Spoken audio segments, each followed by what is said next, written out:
TV Harian Nasional adalah media yang mengangkat dan menyajikan perkembangan seputar politik dan hukum, ekonomi, pariwisata, pendidikan dan budaya, serta pertanian dan perkebunan.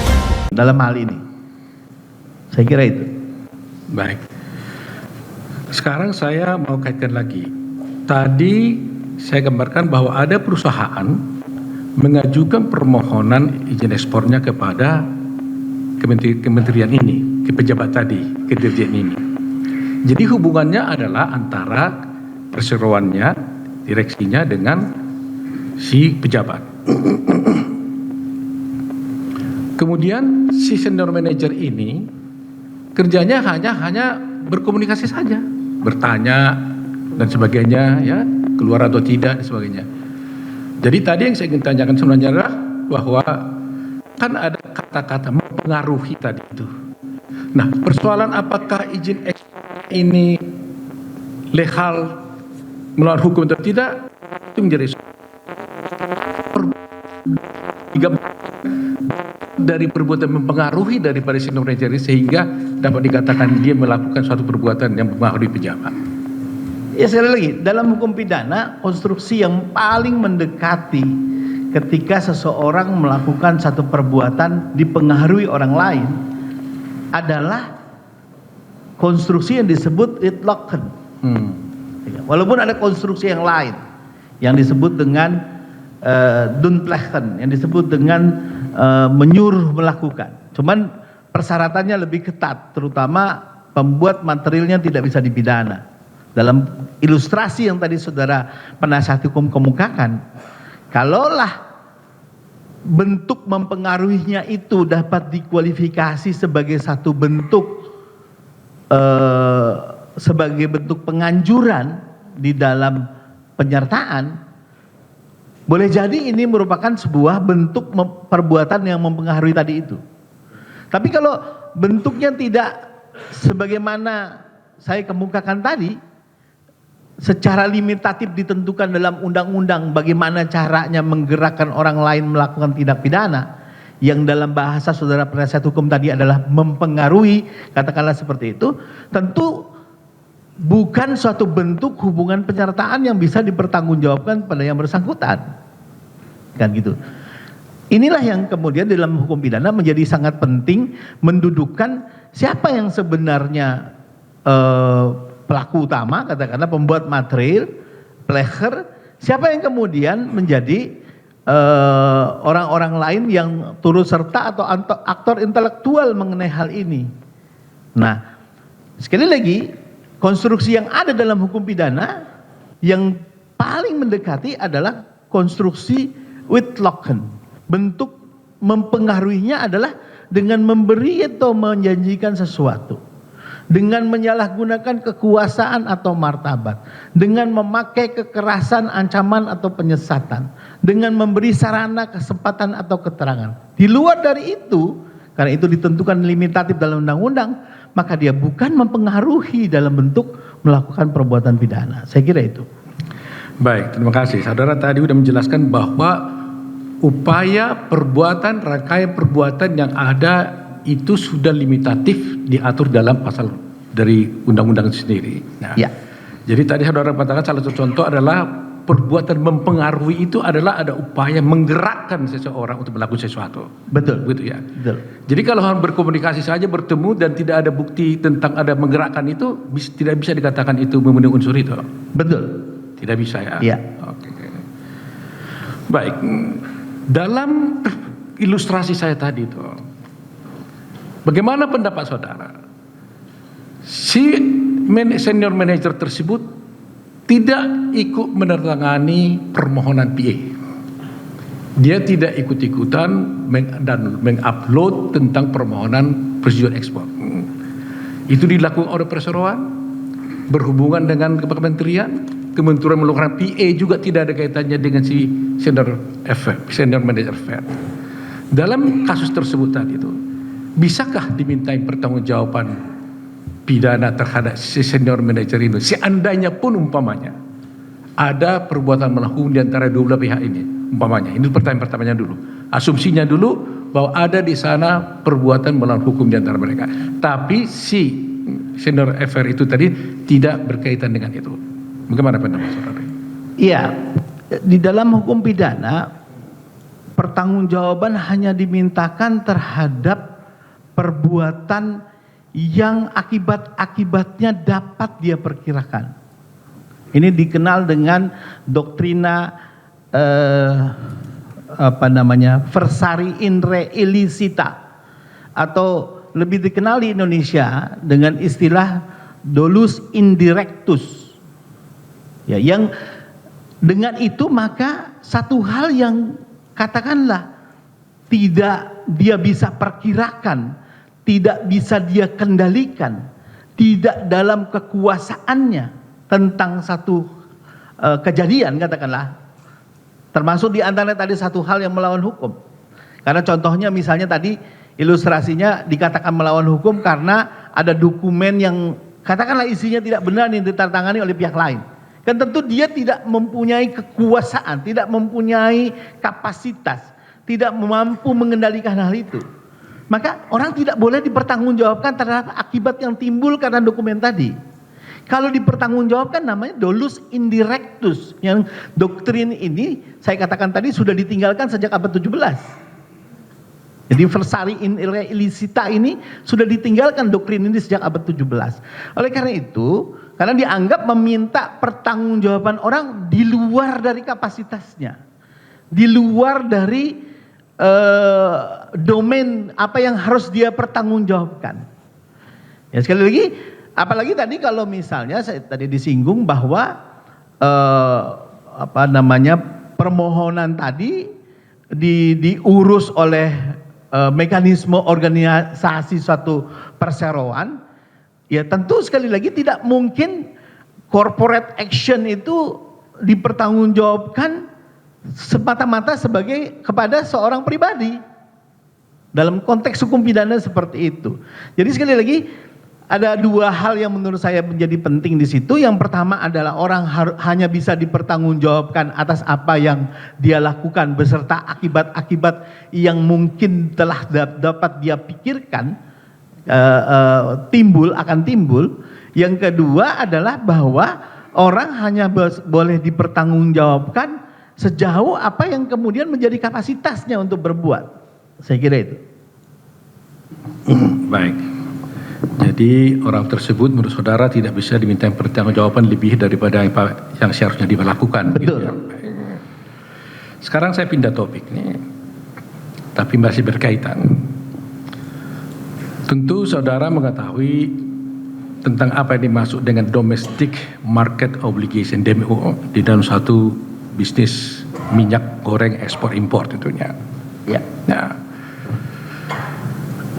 kalau seseorang melakukan ekspor, kan diwajibkan dia untuk memenuhi, sebelum dia ekspor, dia memenuhi dulu domestic market sebanyak 20% dari jumlah ekspor yang akan dia lakukan. Katakan kalau 1000 ekspornya, maka dia harus memenuhinya 220% dari 1000 itu. Seandainya seorang eksportir tidak memenuhi syarat 20% tersebut, ini asumsinya begitu, katakanlah dia tidak memenuhi 20%, tetapi dia mengekspor 1000 atau 800 kg, tidak persis 20%-nya. Menurut saudara, perbuatan mengekspor padahal dia bisa belum memenuhi 20% ini merupakan perbuatan pidana atau bagaimana? Izin yang mulia menerangkan. Sekali lagi, satu perbuatan dikualifikasi sebagai tindak pidana atau perbuatan pidana itu kan tentu karena undang-undang melarang perbuatan itu. Nullum delictum nulla puna sine praevia lege punali. Asas paling dasar yang kita pelajari di awal kalau kita belajar hukum pidana. Tentu sekali lagi, apakah perbuatan seperti itu merupakan tindak pidana? Yang kita harus cari adalah adakah perbuatan undang-undang yang melarang perbuatan seperti itu, gitu ya. Jadi setelah ada undang-undang yang melarang, tentu pertanyaan berikutnya, adakah sanksi pidana yang dilekatkan atas larangan itu? Karena banyak sekali perbuatan-perbuatan yang dilarang, tapi tidak dilekatkan sanksi pidana, sehingga tidak mempunyai kapasitas sebagai suatu tindak pidana. Gitu. Sepanjang pengetahuan saya, sekali lagi sebagai ahli hukum pidana, hal yang berhubungan tadi disebut sebagai kewajiban eksportir untuk memenuhi apa yang disebut DMO, itu tidak ada ketentuan sanksi pidananya yang melarang. Jadi pertama-tama tidak ada ketentuan pidana yang melarang dan mengancamkan dengan sanksi pidana perbuatan seperti itu. Artinya, dari perspektif hukum pidana, boleh jadi perbuatan seperti itu sekedar merupakan suatu bentuk pelanggaran hukum administrasi yang dapat diberi sanksi administrasi pula. Kan begitu. Jadi karena dia merupakan satu kewajiban administrasi yang ditentukan dalam norma hukum administrasi, tadi katakanlah misalnya undang-undang perdagangan misalnya begitu, serta peraturan perundang-undangan yang menjadi pelaksanaan pelaksanaannya. Ketentuan itu dilanggar karena seharusnya eksportir itu harus memenuhi kewajiban tertentu, termasuk DMO misalnya seperti itu. Dan terhadap perbuatan seperti itu tidak bersanksi pidana, maka ini merupakan suatu pelanggaran administrasi belaka yang bisa diberi sanksi administrasi pula. Ya kan? Kalau ekspor tadi dilakukan dengan sebuah keputusan pejabat administrasi yang disebut dengan persetujuan ekspor, maka keputusan pejabat administrasi ini dapat dibatalkan oleh atasannya atau oleh pengadilan, atau pejabat itu sendiri, katakanlah seperti itu. Kalau ternyata tidak memenuhi persyaratan atau ada hal yang dilanggar, membatalkan sebuah putusan pejabat administrasi juga merupakan sanksi di dalam hukum administrasi tentunya. Jadi tentu kalau saya sepintas selalu melihat terlalu banyak aspek yang dari segi hukum administrasi belum cukup jelas. Hal yang kemudian apa yang disebut dengan melanggar ketentuan mengenai DMO tadi, apakah kemudian instrumen administrasi telah digunakan di dalam menyikapi persoalan tersebut? Saya kira itu. Baik, memang di dalam surat Permendak itu sendiri kan mengatur 20%, dan saya juga melihat ada sanksi pidananya di dalamnya. Atas dasar itu saudara mengatakan bahwa karena di dalam dengan prinsip nullium delictum sine pravia lege general, ya, yaitu asas legalitas pasal 1 KUHP, maka saudara mengatakan karena tidak diatur dengan asas nullium delictum tadi, karena diatur sebelumnya, maka itu tidak bisa dikenakan sanksi pidana terhadapnya. Betul. Nah, tetapi saya ingin bertanya lebih lanjut. Kalau dalam satu peristiwa itu, ini tidak dipersoalkan tentang sanksi pidana yang di sana, tapi dipakai sebagai dasar sifat melawan hukumnya suatu perbuatan dalam suatu tindak pidana korupsi. Jadi ada suatu tindak pidana korupsi, kita tahu ada pasal 2, pasal 3. Di sana kan ada unsur sifat melawan hukumnya perbuatan pidana tersebut. Lantas dikatakan bahwa karena 20% itu tidak terpenuhi, maka memenuhi sifat melawan hukum daripada sebagaimana diatur dalam unsur daripada pasal yang dalam undang-undang korupsi ini. Apakah itu bisa dipakai sebagai dasar penentuan sifat melawan hukumnya? Pertama-tama, melawan hukum di dalam ketentuan undang-undang tindak pidana korupsi dalam pandangan saya adalah straf modus dari suatu delik yang melarang timbulnya akibat. Jadi sebenarnya kalau dihubungkan dengan pasal 2 ayat 1 pasal 3, hakikat yang dilarang dari delik itu adalah timbulnya akibat. Karena ini delik material, yaitu berupa kerugian keuangan negara ataupun kerugian perekonomian negara. Sedangkan perbuatan secara melawan hukum tadi, ya tentu tidak apple to apple dengan cerita tentang melawan hukum yang tadi kita kemukakan di depan. Katakanlah seperti itu. Ini satu melawan hukum yang lain, hanyalah merupakan sebuah cara untuk mewujudkan satu perbuatan yang tujuannya adalah merugikan keuangan negara atau perekonomian negara. Gitu.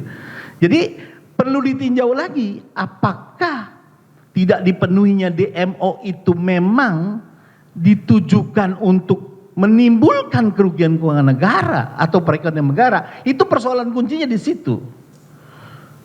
Karena mens rea-nya harus tertuju kepada perbuatan menimbulkan kerugian keuangan negara atau perekonomian negara. Sementara perbuatan secara melawan hukum memperkaya diri sendiri, orang lain atau suatu korporasi, di situ ada kata melawan hukum, itu hanya modus saja. Untuk pasal 2 ayat 1. Pasal 3-nya modusnya adalah menyalahgunakan kewenangan, sarana, kesempatan yang ada padanya karena jabatan atau kedudukan. Jadi apakah mens rea-nya, apakah tujuan dari perbuatan itu kesengajaannya tertuju pada menimbulkan kerugian negara, kerugian keuangan negara atau kerugian perekonomian negara? Begitu. Dilihat dari sifatnya, ini pendapat saya tentunya, dilihat dari sifatnya tidak dipenuhinya DMO tadi, ini kan persoalan yang berhubungan dengan syarat administrasi dari penerbitan persetujuan ekspor. Jadi jauh dari panggang dari api daripada persoalan menimbulkan kerugian keuangan negara. Gitu. Sekali lagi, ini belum lagi kita lihat kalau siapa sebenarnya yang kemudian menyebabkan itu tidak terpenuhi. Itu kan satu lagi persoalan yang lebih dalam. Tapi jauh sekali perbuatan katakanlah tidak memenuhi kewajiban DMO yang ditentukan dalam undang-undang perdagangan itu bisa dikatakan sebagai sebuah bentuk kesengajaan untuk menimbulkan kerugian keuangan negara atau perekonomian negara. Karena pertama, persoalan ini bukan berhubungan dengan keuangan negara. Karena ini persoalan bisnis. Dalam pemahaman saya, keuangan negara yang dalam hal ini unsur pidananya adalah menimbulkan kerugian keuangan negara, kan jelas berkenaan dengan keuangan negara yang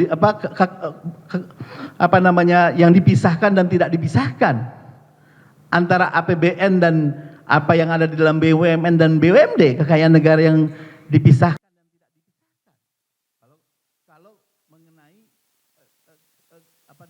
kerugian keuangan negara. Jauh sekali antara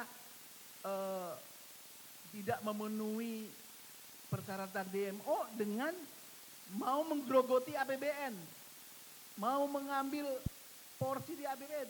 Jauh sekali menurut saya, analoginya terlalu jauh gitu loh. Karena jauh sekali hubungan antara mau mengekspor tadi minyak goreng atau minyak sawit atau CPO, saya tidak paham produknya, dengan keuangan negara yang ada di APBN. Ini kondisi sine qua non gitu loh. Suatu hubungan yang sangat jauh, tidak bisa kita langsung kaitkan satu sama lain. Jadi yang paling penting sebenarnya, apakah ketika kewajiban memenuhi DMO itu tidak dia penuhi, intentionnya tertuju kepada memang mau mengambil porsi keuangan negara yang ada dalam APBN, ini harus dibuktikan gitu loh. Atau intentionnya adalah untuk dalam rangka untuk mengacaukan perekonomian negara, menimbulkan gangguan di dalam sistem perekonomian negara. Tadi ahli perekonomian negara sudah menjelaskan bahwa perekonomian negara adalah sebuah sistem. Apakah intentionnya, kesengajaannya tertuju untuk mengacaukan sistem perekonomian negara? Itu yang harus kemudian menjadi bagian penting yang harus dibuktikan terkait dengan kaitannya antara ketentuan di dalam undang-undang administratif yang mewajibkan eksportir memenuhi DMO sebelum mengekspor dengan pasal di dalam undang-undang tindak pidana korupsi. Saya kira itu. Jadi dengan demikian apakah saudara yang berpendapat bahwa dalam kasus seperti tadi saya ceritakan itu, intention atau kesengajaan itu kejadian itu memang harus dibuktikan dalam kasus tersebut atau mensrean. Tentu, karena sesuai dengan asas sinistra absolut ya, asas tiada pidana tanpa kesalahan, bahwa kerugian keuangan negara sebagai